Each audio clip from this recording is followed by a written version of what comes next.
So hello guys, আমি আজকে emoji আঁকবো। তো আমি হচ্ছে ইমোজি আঁকার জন্য এই খাতাটা নিয়েছি। তো আপনাদেরকে দেখাই আমি কি করছি।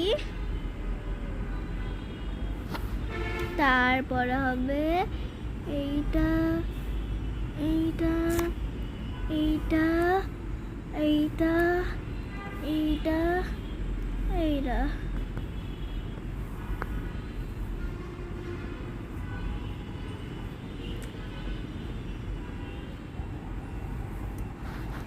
সো গাইস, আপনারা কমেন্টে সবচেয়ে বেশি যে ইমোজিটা দিবেন আপনাদের আমি হচ্ছে কমেন্টে থেকে আমি ইমোজিগুলো দেখে যে সবচেয়ে বেশি ইমোজিগুলো দিবে, যা সবচেয়ে বেশি সেম ইমোজি থাকবে আঁকতে বলবে, সবগুলো আমি আঁকবো। তো আজকের মতন টাটা, আর তাড়াতাড়ি পাঠান যেন আমি একটা ফার্স্ট ইমোজি আঁকতে পারি। বাই।